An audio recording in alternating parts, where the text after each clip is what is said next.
la bienvenida a esta cápsula para predicadores. Esta se concentra en el Salmo 16. El Salmo 16 puede ser dividido en dos partes.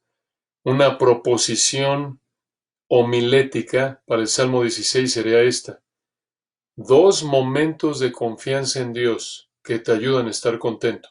Observa ahí los dos elementos de una proposición homilética. Por un lado, explica lo que dice el texto, dos momentos de confianza en Dios, y por otro lado, lo aplica, que te ayudan a estar contento.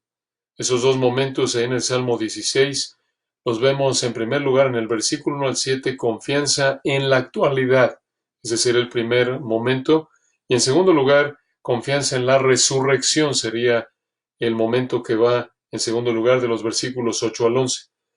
Muy importante ver ahí el hilo, por así decirlo, que corre a lo largo de ese bosquejo, y se encuentra en la palabra confianza.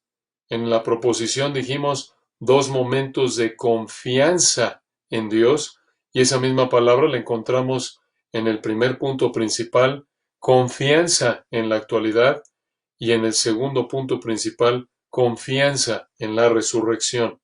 Ahora, entrando en el Salmo 16, pensando en cómo identificar algunas implicaciones prácticas del texto, ahí en el Salmo 16, versículo 1 dice: guárdame, oh Dios, porque en ti he confiado. Después de explicar ahí cómo David confió en Dios, esa palabra confiado nos lleva a la implicación práctica para el cristiano en la actualidad. Y acudimos a uno de varios textos en el Nuevo Testamento en donde se nos manda como cristianos a confiar en Dios. Primera de Pedro 5, 6 y 7 nos manda a confiar en Dios al decirnos que nos sometamos bajo la poderosa mano de Dios. Eso muestra confianza. Someternos a Él, y parte de esa confianza se expresa también en el siguiente versículo, en 1 Pedro 5, 7, echando toda nuestra ansiedad sobre Él. Esto es en oración. Entonces, ahí partimos de la intención del autor original en el Salmo 16:1, cuando David dijo que él había confiado en Dios, y la implicación práctica para el cristiano en la actualidad la anclamos en esa epístola de Primera de Pedro en los versículos 6 y 7. También otra implicación que podríamos ver, otra implicación práctica, está en el versículo 2, cuando David dijo: oh alma mía, dijiste a Jehová, tú eres mi Señor. Mi Señor, esa palabra Señor, Adonai, apuntando a la autoridad de Dios, vemos aquí que David se sometió a la autoridad de Dios. Y la palabra Señor nos da una pista, buscando un texto en el Nuevo Testamento que muestre cómo debe un cristiano en la actualidad someterse a Dios como su Señor, empezando en el punto de salvación. Podría ser Romanos 10, 9 y 10. Si confesares con tu boca que Jesús es el Señor, eso implica una sumisión a su autoridad, a su señorío, implica arrepentimiento. Lo vemos también en los evangelios. Recuerdan cuando el Señor dijo: ¿por qué me llamáis Señor, Señor, y no hacéis lo que yo os mando?